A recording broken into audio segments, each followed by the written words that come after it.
hundreds and hundreds of years before Jesus comes in. They threw the ark and then hid it. Yet in the same location is where Jesus was crucified above. So when the blood was dripping from his hands, God caused an earthquake to happen.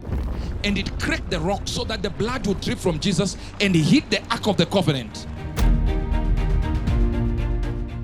A man called Wyatt went home to be with the Lord a few years ago. He was an archaeologist. They told him, we have a location where we have seen signs that some have looked for the Ark of the Covenant that they've been looking for years and failing to find. Then an American archaeologist saw it and said, no, I'll search here and send robots, and they located the Ark. He said, it's too far to get to, but I'm seeing the Ark, but I have something you can scrape the blood.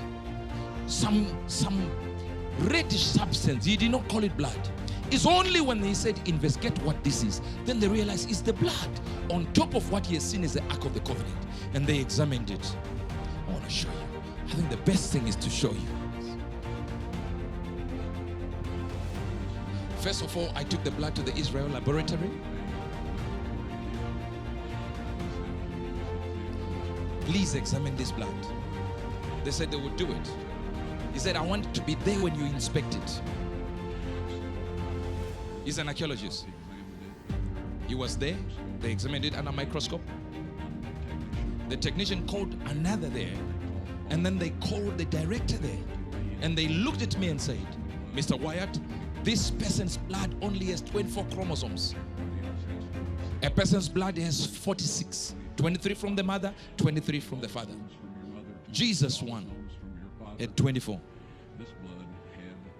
This blood had 23 chromosomes, X on the maternal side. Then the paternal side, of course, one chromosome, which was male. So the child could not be developed with this blood.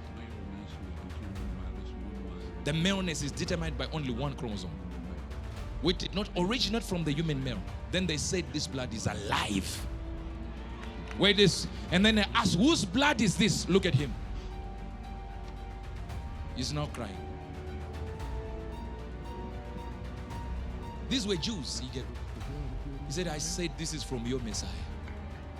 Now hear this. I know you're not getting this.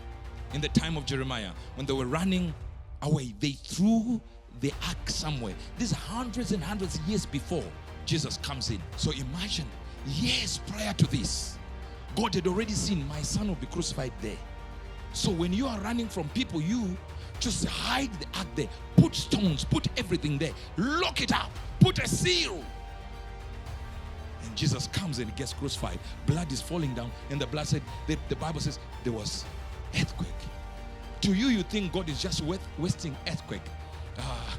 Special effects. Pa, pa, pa, pa, pa, pa, pa. You go like, yeah, this is God. So when the blood was dripping from his hands, God caused an earthquake to happen.